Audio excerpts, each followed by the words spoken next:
Hey, what's up guys and welcome back to Anime King 2. And today I'm gonna be giving you what if Naruto was abandoned and awakened at Kekkei Genkai. Part 3 guys. Remember to get this one to 100 like as usual. Share this to all of your friends in your social media platform. And also guys, I post a brand new episode of What If Naruto the Ultimate Nature Bloodline over on Anime King 3. So go ahead and enjoy that guys. And I also post a brand new episode of What If Naruto was told about the Uzumaki clan from the beginning, so go ahead and check out that over on Anime King. If you're new, yes, you heard all of that correctly. I indeed have 3 channels, Anime King 2, Anime King 3, which I post what if on every single day for you guys to enjoy. So go ahead and click that red subscribe button and become part of the Anime King family. And thank you for all of your help and support, and yeah, without further ado, what is to begin this new episode? Start the intro.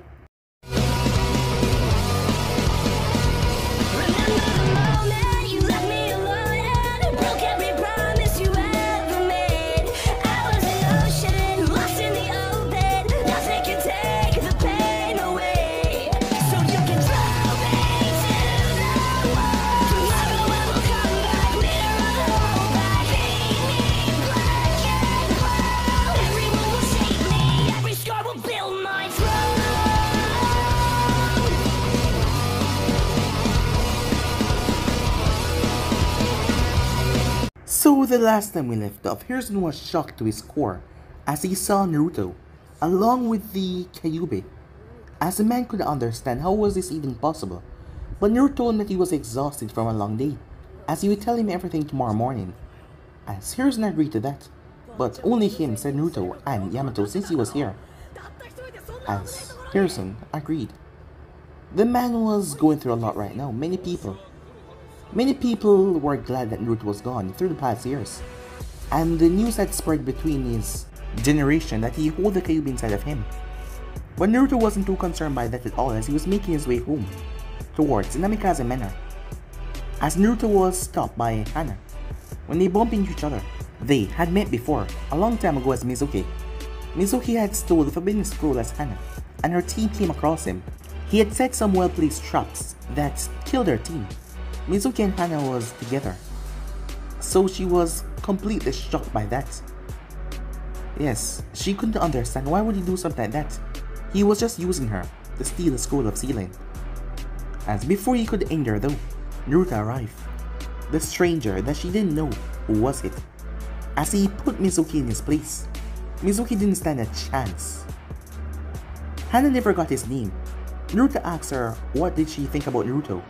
She was rather violent about her response when he called him a demon boy. As Tatsumi came out and heard all the commotion going on, as she invited him inside, she was surprised that her daughter was talking to another man outside of her team. Ever since the Mizuki incident, she has been sealed off herself from man completely, but now, it seems like things were changing. Tatsumi was glad for that. The both of them were kind of angry when they heard him refer to Naruto in that way, as they told him why. They were the personal guard for Minato. Yes. And he extended that guardship over his family. They detested Kushina for what she did to the boy. They wanted to adopt him, but Hiruzen was having a lot of complication with the council. They wanted no one to adopt the boy. They didn't want any clan to have such power, so they continued to watch over him until he went away. He just vanished. As Naruto revealed himself, they were shocked. Well, they didn't believe him, as he assured them that it was him, but they still didn't believe him as he showed him Rasengan. He managed to convince them though, as he was kind of happy that she didn't adopt him as a mother. She was sad to hear that, but it wasn't for the reason that she thought, because he couldn't have asked Hana out on a date. As Tatsumi was shocked towards his boldness, Hana even more, but she accepted after a while, as Tatsumi was so glad to hear that her daughter was freeing herself up, as in the past, locking herself completely off. It was starting to be concerning. As Naruto went towards Namikaze Manor with her blood seal, needed his blood to go inside, as he was still exhausted, as he freed the Kyuubi. She wrapped her tails around him as he did the same, as the both of them fell asleep. The next morning as they came towards the office, as Hana and Tatsumi came along as well. As Naruto sat down to tell him the story, we dive into a flashback. What happened after he left? The fox told Naruto that his mental capacity was longer than the reality, so he will age a lot longer in here than he would outside.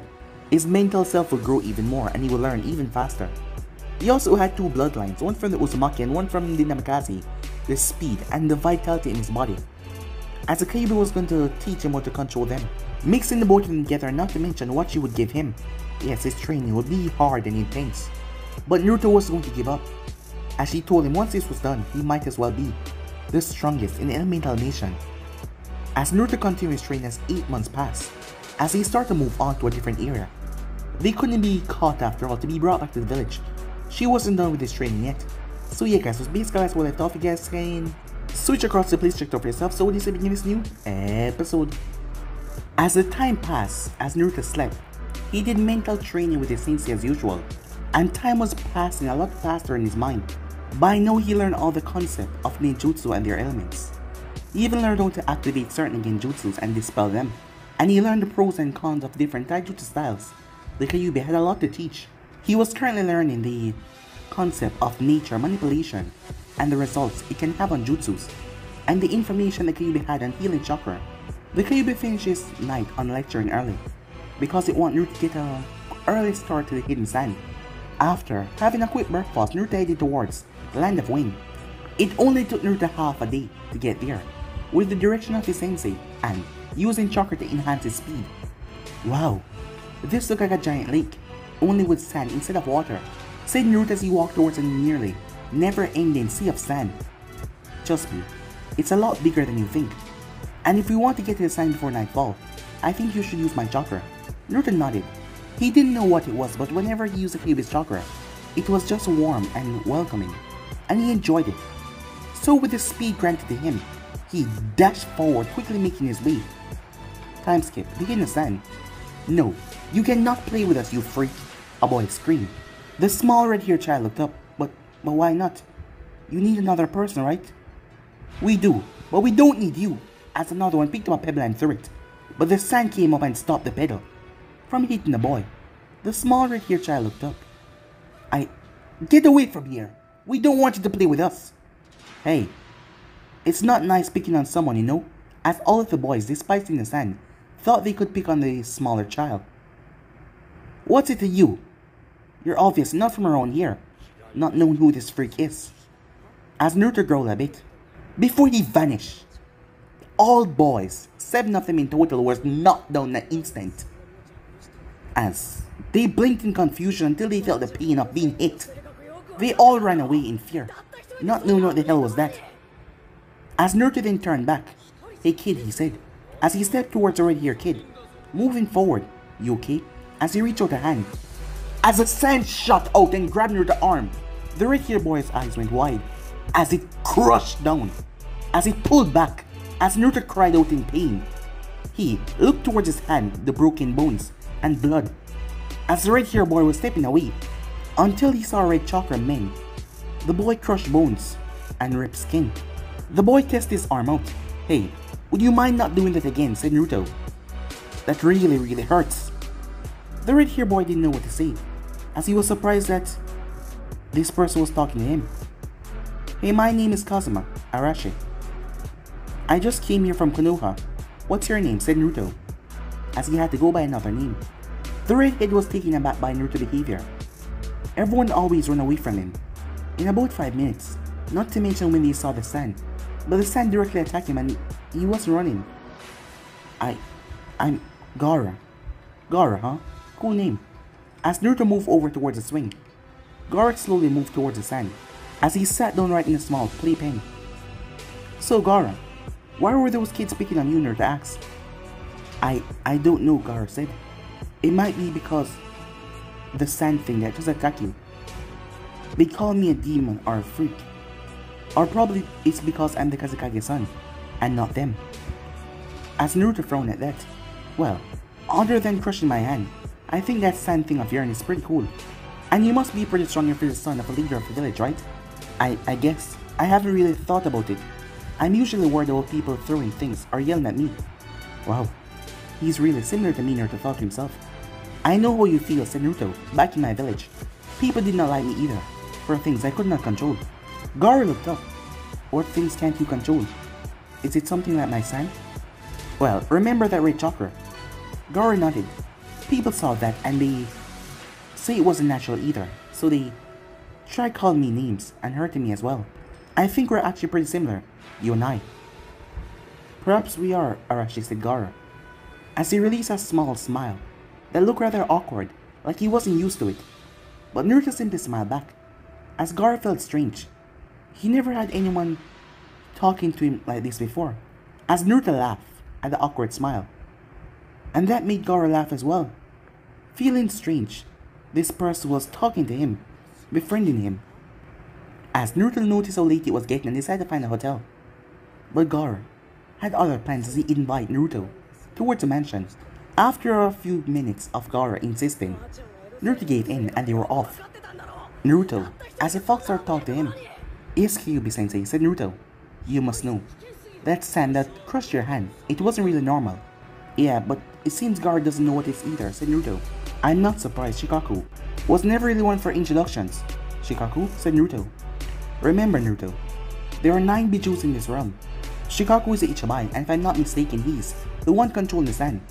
Meaning that your friend is exactly like you, also a Jinchuriki, that contained the Ichibai. But it seems like Ichibai has not talked to him yet, so the poor boy doesn't even know that he's a Jinchuriki. I see. Should I tell him, said Naruto? Well, that is up to you. Being a Jinchuriki yourself, you can relate to the boy like no one else can, and even become good friends. I understand, Sensei. I'll see what I can do, said Naruto, as he focused back on the walk. A few minutes later, they came upon a large mansion with the Kazekage symbol, Edge, in the front gate. As Gaara pushed the gate open, as they made their way inside, they were greeted by one of the many servants, as Gaara explained who Naruto was, and the servant went off to get his father. A few moments passed before another tall man entered. He had brown hair, and he was dressed in a Kazekage robe. He didn't look that welcoming. I hear that you had to save my son from a bunch of kids bullying him. Well, it was 7 to 1. I didn't think that was rather fair. 7, huh? Well then, I suppose I owe you my thanks for saving him. As he waited for Naruto to tell him his name. Arashi Kazuma, said Naruto. Kazuma-san. Well then, what can I do to make us even? I dislike owing anyone favors, the man said. His voice sounded like he wasn't interested in talking. Naruto asked for lodging and a possible sensei to teach you Earth and Wind for the next few months. Well, would it be possible to find me lodging for a few months? I'm rather strapped for money right now, said Naruto. Oh, and maybe a sensei that can teach me Wind, that I heard your village is so famous of, and Earth, said Naruto, as he bowed respectfully. The Kazekage raised an eyebrow at the boy's request. He figured the boy would just want money, as he narrowed his eyes at the boy. If you promise to stay out of the way, you may stay here. However, for your second request, as he looked over Naruto, you don't have any village insignia on you. So I'd like to know why. Would you want such help in ninjutsu art? Thank you, Kazekage-sama, said Naruto, for the hospitality. I promise not to get in your way, but truth be told, me and my parents were planning on moving here, but we got ambushed by a group of bandits, and both my parents were killed. I was barely able to escape, and I rushed into the desert and a sandstorm. I was able to escape under the guise, and I ended up here. The reason I want to learn jutsu, so if that happened again, I want to protect myself. My parents were ex-shinobis, so they taught me the basic of being a shinobi. But that alone won't help me in the real world, so that is why I'm asking for your help. As the Kazekage looked at the boy, he found no deceit in his eyes or posture. Seems that Naruto was a pretty good liar, it seems. And he saw the boy's eyes when he mentioned experienced death. They softened in sadness. He himself was still heartbroken over his wife's death. Right after Gaara's birth, most people saw him as a heartless, cold, wicked man who cared nothing for family and just cared about his position as village leader. But he had to push that image for appearance's sake. If the Kage is weak, then the village is weak. He loved his 3 children very much. But after just losing her wife, after the last one was born, and the pressures of being the village leader, not to mention the economy that the Sand was in right now, and the way things were pushing for the future, my condolences on your parents, Kazuma-san. For now, the Sand will be your home, and I will see what I can do for getting you a sensei. Thank you, Kazekage-sama, said Naruto with a bow. Gaara, show Arashi-san here to one of the guest rooms, as the man then walked off towards a room. As Gaara told Naruto to follow him, as they made their way towards a door. It looked like a kid's room, the colors being different than most. Gaara pushed open the door and walked inside. As he turned into another room, where two children was inside, as a boy was over to the corner tinkering with a small doll. The girl had a doll as well, but it was not the same kind that the boy had. Kankuro, Temari, said Gaara. Both kids stiffened a bit as he turned. They then looked towards Naruto shocked. Gaara never brought people home. Gaara? Temari said. As Gaara saw them staring at him, he did not understand their reaction. As Naruto stepped in, my name is Arashi Kazuma, he said. I am Gaara's friend. Who are you two? He asked. Gaara blinked at that. Friend? He didn't know that they were already friends. Hey, my name is Kankuro. I'm Gaara's older brother. I am Temari. And the both of them are my younger brothers, she said. As Naruto smiled cool, Gaara didn't tell me that you're a brother and sister. Do you mind if I play with you guys? Naruto asked. The two looked at him rather strange, but they nodded, as it was a chest with toys inside. There was not many words exchanged between them, but there was this calming feeling. As Temari and Kankuro kept on looking over at Gaara though. As Gaara was just tinkering with the toys that he was playing with, looking over at Naruto. They were friends, as that made him smile. Once Naruto was shown to the room after that, he began his physical training in his mindscape. The next day she stopped his mental training a bit earlier, to learn to get his physical training done. As he didn't do anything hectic yet after all, he had to look like someone that didn't really know much. But he did do a good workout, push-ups, runs, sit-ups. When he got back, he was summoned by the Kazekage as he made his way there. The Kazekage office is a lot like the Hokage's office, but it was just a lot larger and different color schemes, and not to mention the flag. There was another man there as well, Arashi, you're in luck. I was just talking with Baki here, and he said that he'd be glad to help you. However, he did request a test to see where you stand skill-wise.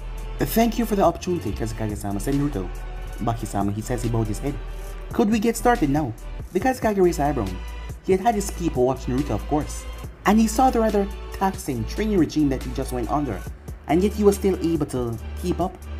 He did know that this man was a Jonin, correct? Very well, Arashi. I was planning on letting you rest first, but if you wish to begin now, that will be fine, said Baki. As Naruto was led to a dojo, normal kind of dojo with wooden dummies and holsters on the wall. As the Kazekage told Naruto to begin and go all out, they want to see where he stands. As Naruto knew that this man was a Jonin and he was still a kid, so there was no possibility of him winning that easily. But he still liked the challenge as well. He let his chakra flow to enhance his speed and strength to try and catch up to the older man. Baki on the other hand was quite fascinated. The boy was no match for him, but yet, that seemed to just drive him harder to continue. And for a boy no older than 8, his speed and strength was incredible. Whoever his parents were, they either pushed him at an early age, or they were a genius to get him this strong in this short amount of time. An hour passed and Naruto was still going. How the hell is he still going on by now? He should have collapsed already. As Naruto finally seemed to give in as Baki came in to end the match. As he gave Naruto a punch to his stomach, but Naruto slammed his fist down in his arm, making Baki realize it was just a way to bring him in. But Naruto slumped over on the ground from the fist. Not bad, Arashi, said Baki as he came over. Your skill, stamina, really surprised me for someone your age. I think I can teach you a few things. Do you agree, Kazekage-sama? Yes, it seems like he's more skilled than I first thought he was. By the way, Arashi, I'm curious to who your father was. You said he was a ninja and trained you, correct? Yes, from what he and my mother told me, they were both ninjas from the Hidden Leaf, but they were moving for a change of scenery, and well, you know the rest, he said. I see. Well, Baki, I'll leave him in your hands. And with that, the man left. And it began. For the next 4 months, Naruto regime changed to incorporate Baki lessons. The jutsus that the Kazekage saw Baki teach a boy, he learned them rather quickly. It was incredible. This boy was truly a work of art, but they could see why he was learning so fast. When he put his mind on something, he never stopped, not for food or sleep. He made sure that he got it down by the time he told you he was going to get it down. The boy was determined, and nothing was holding him back. But Naruto wasn't having a good time learning the earth jutsus. But the wind came to him naturally, but still, he still learned a couple of earth defensive jutsus. During this time of training, he became better friends with Gaara, Kankuro, and Temari. He enjoyed the fact that he didn't get any glares or stare from people when he walked on the street. but he disliked the fact that Gaara was leading them. But he just decided to be a better friend to Gaara and take his mind off the hatred of the people. It had been nearly a year and a couple of months since he left Konoha. He was rather surprised that it has been so long, but he has accomplished a lot already, and he was only going to move forward. He was not going to go back. But to the Kyuubi words, it was time that he move on. That is why he was in the office. "How can I help you?" asked the Kazekage. The boy was a good influence. His son Gaara had been smiling a lot lately, and not to mention, Temari and Kankuro were not so adamant on joining the Shinobi program, but now that they saw that Naruto was training as well, they want to do it as well. Even Gaara was a lot happier about joining the Shinobi program, and he had a friend that he loved to speak about now. "I just want to say thank you for all you have given me for the past 4 months," said Naruto, as he bowed his head in respect.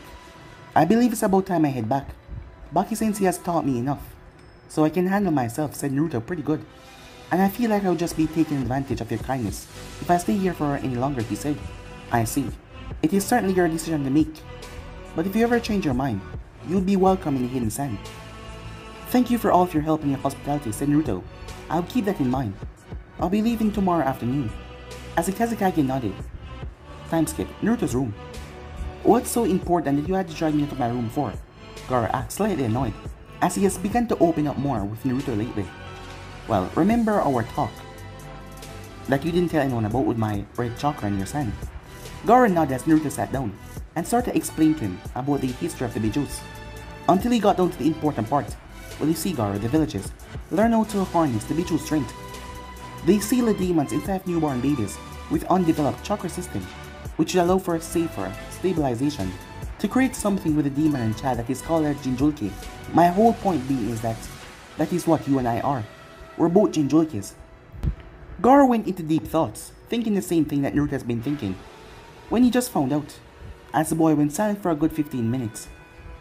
"Hey, I know exactly how you feel," said Naruto, "but there are some things that you should know about being a Jinjulki.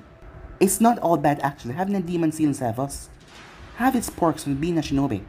Your son, for example, seemed to be controlled by your demon, but what if you train with him and learn how to harness the power for yourself? You could then learn how to control that son and help you. For us, our powers are far beyond what other people can ever imagine. I'm not saying that power is everything though. Our life will always be rough because people fear what they don't understand, or they want to manipulate things for their own gain. All I'm saying is not everything is all bad, so you shouldn't be all gloomy and doomy," said Naruto. "You and I are both Jinjulkis. We should take advantage of that. We may be Jinjulkis, but we're not demons. That is what my Kyuubi sensei told me."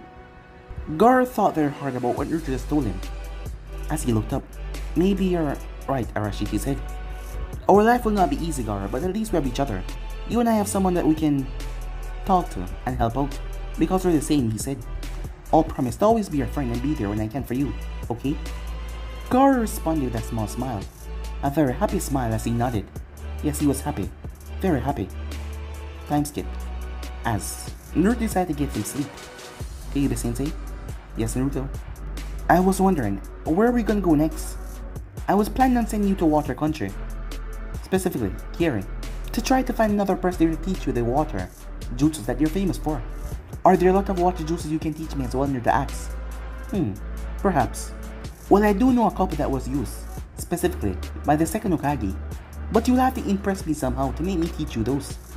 And they aren't easy to learn either, so you have to show me that you're rather gifted when it comes to learning water ninjutsu."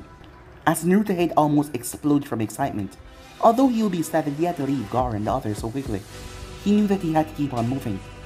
Time skip. Sand, Hidden Gate. Naruto surprised Gaara by hugging him. As he whispered, "Remember what I said, Gaara," he said. "I'll always be here for you to help you out." As Gaara hugged back Naruto.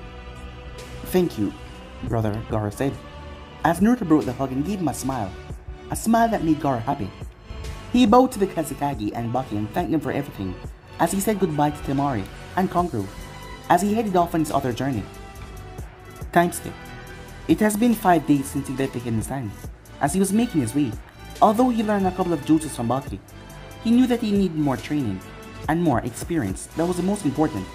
But luck seemed to be on his side as he entered Kirin. "Come on, don't you people have any skill?" a voice roared, as Naruto turned the corner and saw a sparring match that looked like it gone to hell, as it had leaked over into the street. But this seemed to be a one-sided battle. A rather large man fighting at least 10 other shinobis. Naruto did not know what was going on, as one of the other men was thrown violently, as he broke right through a wall. As the large man simply laughed. Yes, he just laughed, as he slapped away another one with nothing but brute strength. Isn't anyone here awarded challenge a man asks? Naruto, I want you to challenge that man, but make sure he promises to teach you jutsus if you win. Yes, Kyuubi-sensei, said Naruto. He was a bit surprised that Kyuubi wanted to take on this man. He seemed rather powerful. I'll fight you. As many of them turned as the man turned his head. He laughed. Who is it? Where are you?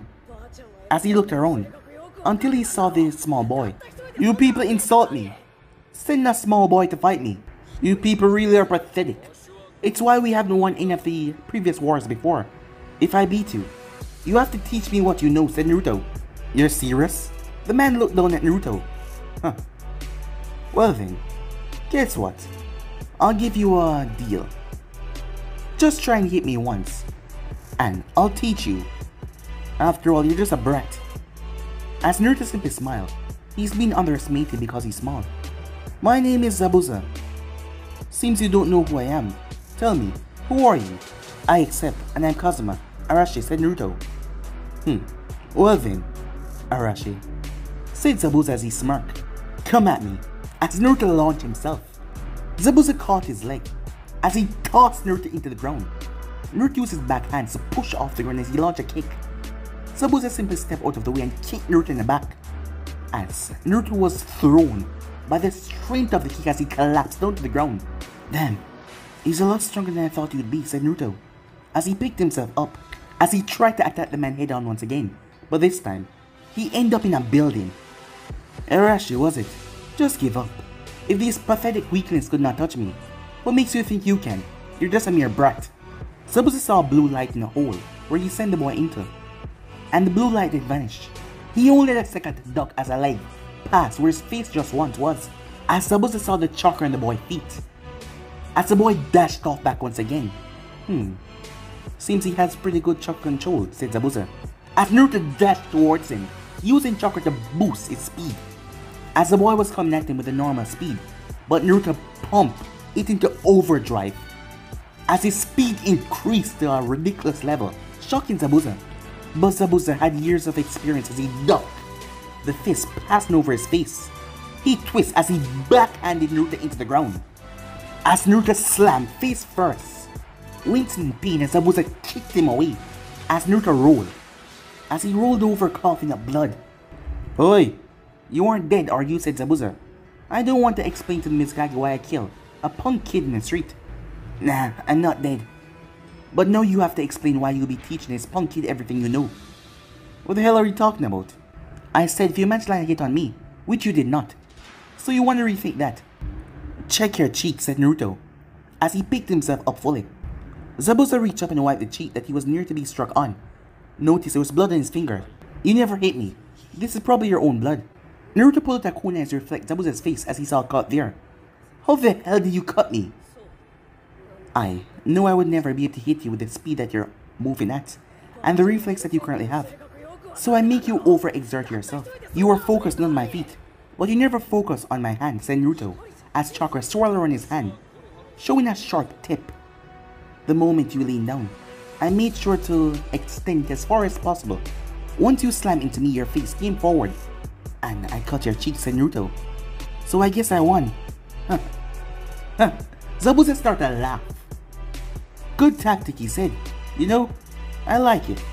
Maybe I underestimated you from the beginning. Well then, you want to be taught by me, huh? As Naruto nodded. Oh, it's not gonna be easy, kid. And you might end up dying. Still wanna learn? As Naruto nodded. Quite determined. Well then, come along, said Zabuza. Time skip. 2 months later. For the last 2 months, Naruto learned assassination skills from Zabuza, and not to mention water techniques. He found the water jutsus much easier to learn than the earth that he learned in his hand. The mental sessions went on as usual, with Naruto practicing the water inside of his mental mindscape as well, as things was going good. But the jutsus that Zabuza was teaching him, it was exactly as Zabuza said, they were hard to learn, and he might end up dying of chakra exhaustion. But Naruto was determined, but still, he couldn't figure out everything so quickly. Damn it, said Naruto as he failed to conjure up the water again and mold it like Zabuza said, for a new jutsu that the man was teaching him. Well, we can focus on something else while they are currently trying to figure that out, said the Kyuubi. What's that? Kinjutsu. There's a sword back in the Fire Country that I want you to procure. Kinjutsu, huh? Sounds fun, said Naruto. Tell Zabuza that he will be gone for a few days to pick up your sword, and when you come back, you won't learn the basics of Kinjutsu. But keep on trying to master the technique. By the time we leave, I want you to reach halfway done. Understand? Yes, Kyuubi-sensei. 2 days later, Fire Country. Is it around here, said Naruto, as he jumped from tree branch to tree branch. Yes, it should be right around here, remember. Look for the stone wall with the claw marks in the sequence that I told you. Naruto nodded as he looked around, jumping from tree branch to tree branch. Gee, Sensei, when you said it was hidden, you weren't kidding, said Naruto. As the wall had a lot of moth spreading over it, he almost missed it. Now, do as I tell you. As Naruto slid his finger across the claw marks in the sequence that the Kyuubi told him, and the stone wall started to slide to the side. As the wall opened up into a cave, a rather large cave. As Naruto looked around, the sound was loud. He hoped no one heard, as he made his way inside. As he arrived to a dead end where he saw something over to the side, it was a lot of hay, as it was gathered together over to the corner. He was about to dig into it like the Kyuubi told him to, but then he noticed 3 bear size in print on the hay. Kyuubi-sensei, said Naruto. Do you eat people in this cave, said Naruto, as he was scared, thinking that was the reason why. No. Just leave that alone, and go over to hay, Naruto, she said. As Naruto heard the voice the Kyuubi spoke to him with, it sounded saddened for some reason. He didn't know why. He started to dig into the hay, pushing his hand down as he searched, trying to find. He then felt something as he grasped his hand around it and pulled it out. The sword was in his sheath as Naruto started to move towards the exit. Kyuubi-sensei? What's with this sword, said Naruto as he felt strange, just holding on to it. Well, there's a backstory to this sword. To answer your question though, it is that way because the sword is alive. Well, partially. You see, back when I was younger and more brash, I came quite bored with myself doing nothing. So to entertain myself, I decided to go on a view. And I found the greatest blacksmith and have him make a sword for me. I came to him in disguise and told him I find a few strands of the Kyuubi here and which to have them imbue into a sword. The blacksmith was excited to see what will happen when he imbue a Biju here into a weapon. I returned the designated time to get my blade and found his entire family dead. The blacksmith was still holding on to the blade that he created. I grabbed it and I felt an immediate, familiar presence in the blade. Seems by imbuing a part of a Biju into a weapon, give it partial sentience. But because it was mine, I had no problem wielding it. But it seemed the blacksmith was too weak-willed and the sword hadn't killed his family. He couldn't handle the blood loss. So I found my next entertainment. I dropped my sword in bandits' camps and watched bandits go crazy, slaughtering each other. But then he got bored once again. That feeling that you're getting is a sword trying to connect with you. But because my influence inside you and my chakra, you can control it as well. You should call it by its proper name though. It's Crimson Ash. Crimson Ash, huh? Said Naruto. Good name, as he made his way back to the village. 7 months later, it was currently October 9th. Naruto had a tough beginning when he just started out, learning the finer points of fighting with Kinjutsu, and having a person like Zabuza didn't help matters in the least. The man was rough, the man was tough. But after months of nothing but thrusting, slicing, he finally started to pick up a talent in it. Zabuza wouldn't teach Naruto his personal sword style. Every swordsman must have their own personal style. Luckily, Naruto had a teacher who was more than happy to teach him the personal styles. The Fox, Crying, Sword style, the Kyuubi called it. A style that relied on power, speed, and balance. And not to mention this style had both defensive and offensive techniques mixed into the fray. Naruto had went to sleep that night. October 9th was like any other day to him since he has been on the road. But today was special and also different. As Naruto woke up in the mindscape, Naruto was rather confused because the tunnel seemed smaller. Really smaller. He was confused, he didn't understand. As he made his way, the cage seemed a lot smaller as well. Kyuubi-sensei? As he heard a low, feminine gasp As he moved closer to the darkness, as he saw a silhouette of a body sitting down, a human body. Even though he hadn't had much contact with the opposite gender, save for Temari, he could tell that the body was not male. I'm not sure who you are or how you got in here, but you don't want to be in my sensei's home, said Naruto as he tried to speak to whoever that was. The figure did not respond to him though. It was getting closer to the wall, like it just wanted to disappear into the darkness. Hey, if you want I can come in here and help you out, said Naruto. As he didn't know who this person was or what they were doing, but he was sure that Kyuubi wouldn't be pleased. No, do not come inside. As Naruto's ears perked to hear the female voice. He didn't know why, but when she spoke it made him all warm. He didn't know what was going on. But if you don't come out, my sensei is not going to be happy. Come on, I'll lead you out of here, said Naruto, as he walked through the bars towards the woman. I said don't come. As Naruto jumped back as a long, red claw hand cracked in the ground where he was standing. As he stood there shocked at what the hell just happened. He couldn't see what she looked like, but she was shaking like she was crying. He didn't understand what was going on. But a part of him wanted to see who the hell that was, so he walked closer looking for any danger that might come his way. As he got close, the place started to light up. As he saw it, he saw her. It was a young woman dressed in a silver kimono. 9 fox tails on the ground next to her. They were coming from her. Red fox ears with black tips. But she was crying. Tears running down her face. The woman turned and looked at him, finally noticed his proximity that he was so close. His mind came together. You're the Kyuubi, aren't you? He said. Confused how she was a human and what was going on, why she was crying. Are you alright, Kyuubi sensei? He asked. That was a stupid question. She was crying. Of course she wasn't alright. He didn't know what was going on. But it seems like she wouldn't talk to him. This was probably one of the don't ask about me topics, like she mentioned before. Anniversary. Her low voice came out. Anniversary? Said Naruto. It's the anniversary of my kid's murder, she said. As she started to cry once again. As a million thoughts rushed into her mind at that moment. But the first one that he picked was to comfort her. My condolences, Kyuubi sensei. I didn't know you have children. She simply started to cry even more. Despite not really bonding with her that much, she did help him for near the past 2 years. He has been out here, and she has been helping him. So the best he could do was help her. As he walked over and hugged her, the sudden contact made her froze for a moment. But she still kept on crying. It took at least an hour, as she started to calm down. Are you feeling better? Said Naruto. As he still held on to her. A slight nod from the fox woman was his only answer, as her ear tickled him a bit, but he did not say anything. Kyuubi sensei, would you mind telling me what happened? Maybe I could help, said Naruto. As there was a long silence. It happened a day before I attacked Konoha.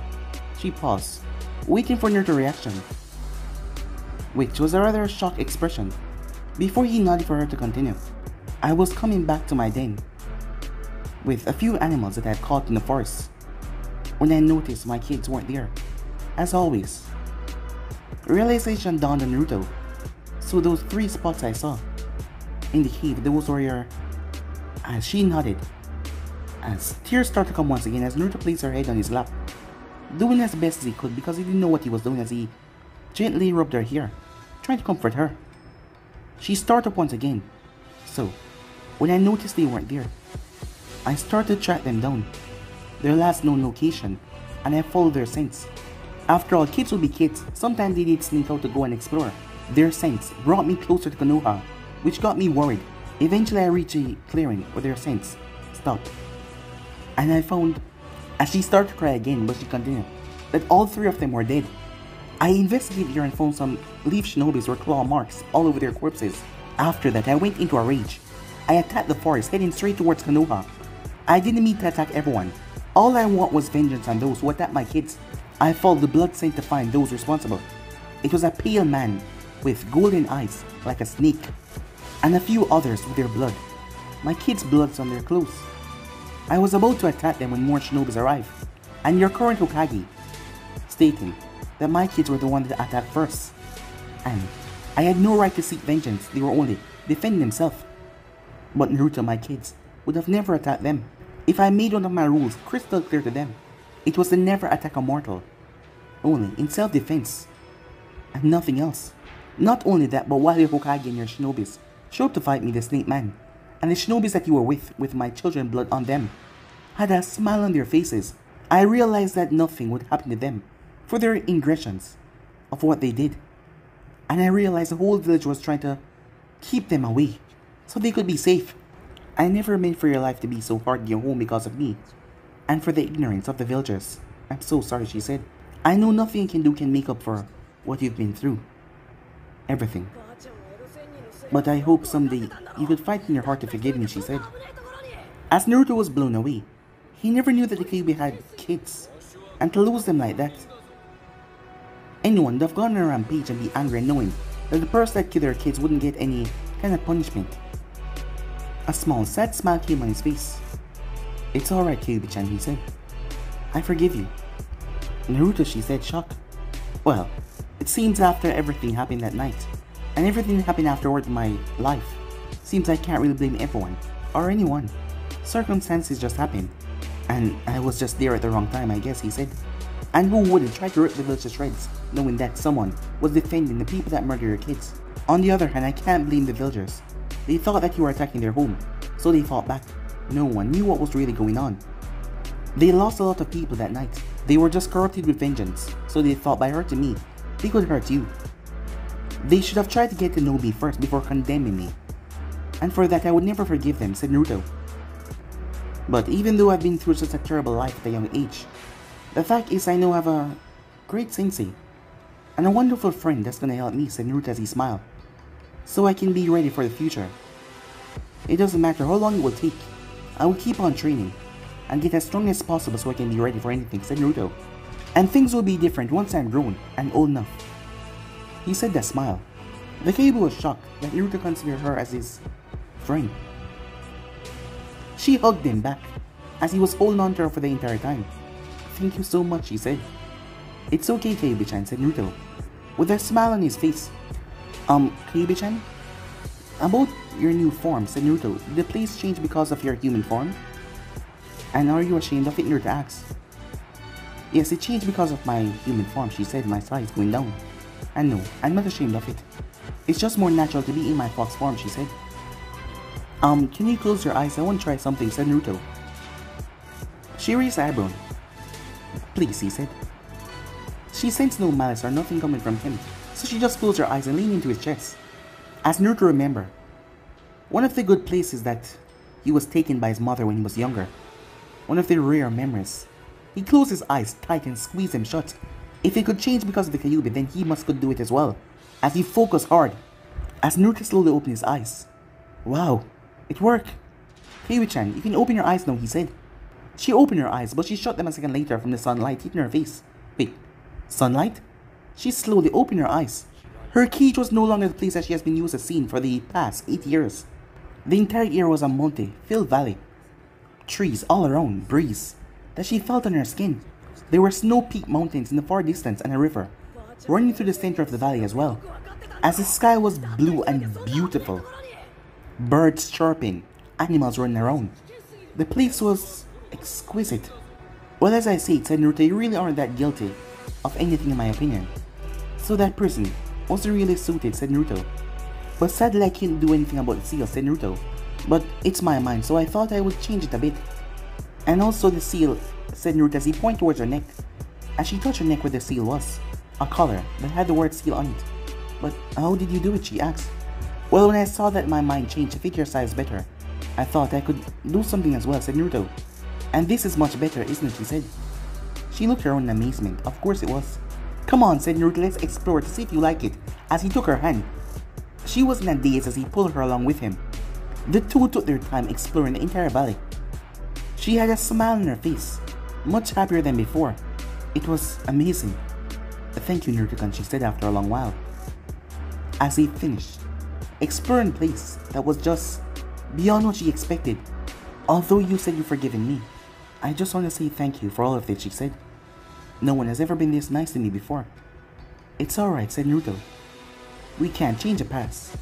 We just have to focus on the future. And don't worry, I'll find those shinobis and that snake man who took away your children from you. and I'll make them pay, he said. She smiled. Thank you, she said. As she wondered to herself, should I give it to him, she thought. She stood up. As she placed her hand out, as it was a poof, as a red scroll appeared in her palm. For doing so much for me today, I decided you earned this, she said, as she held the scroll in front of him. This is a summoning scroll for Kitsune, foxes. I made it several hundred years ago, but no one was worthy enough to sign it back then, she said. As Naruto was gawking, Are you sure about this, he said. As he was shocked, he was going to be the first wielder of foxes. Of all the people I've met in my life, I can say that you're the most worthy. Naruto-kun, she said, as she kissed him on the forehead. There it was again, that strange feeling that made his cheeks turn a bit red. Simply sign your name in blood, and I'll show you the hand sign, she said. He did as he was told, as he had to move back to the real world. As he summoned a fox, Quicksilver, a silver fox. As Naruto met the first fox, who was rather giddy. As Naruto went back in his mindscape, she told him to put as much chakra to summon the boss summon. In here, Naruto was confused, but he did as he was told, and she appeared in front of him, as he laughed. So she was the boss summon. Wait, if I was to do this outside, what would happen? Well, given the seal restriction, I don't think I'll be able to arrive at my full power, she said. But it's worth a try, she told him. Now that I think about it, she said, I have something else for you. Seeing that you wasted today's session on me, this will help a long way in your training, she said. Oh, it was far from a waste. I got to know you better, and I'm so happy about that, said Naruto. She smiled at that. Well, it's a shadow clone technique, she said. Complete different from the clone technique. These clones are solid. They can be taken down after getting hits, but they still can also perform jutsus and also actually fight. And also there is something special about them. As she summoned a clone that stood there. I want you to pick out 3 flowers and show them to my clone only, she said, as she closed her eyes. He did as he was told. The clone poofed away. Yellow, white, red. Naruto blinked in surprise. But how did you know? The memory. Whatever your clone learned, you also learned it as well, she said. Naruto's eyes went wide. That means, whoa, that's awesome, Kyuubi Sensei, he said, with a big smile on his face. A jutsu that would take at least weeks, would take him at least a day if he used many clones. That was just beyond amazing. He never thought something that would be possible. As that brought a wide, happy smile to his face, she looked down at him as she saw how excited he was. But she knew this was just the beginning. But guys, if you ain't subscribed right here, if you want to see next part, then do like, subscribe, comment down below, and turn on that bell notification they posted. Remember, share to all of your friends in your social media platform. And also guys, go ahead and check out the What If So for an anime king of What If Naruto was told about those Monkey Clan from the beginning, and enjoyed that, guys. And I also post a brand new episode over on Anime King 3 of What If Naruto had the ultimate nature bloodline. So go ahead and check out that and enjoy, guys. And remember, if you're new, to go ahead and click that red subscribe button and become part of the Anime King family. And thank you for all of your help and support. Remember to comment down below and tell me if you're new. I'll be replying and talking back to all of you. So yeah, without further ado, I'm out for now. See you guys soon. Peace out.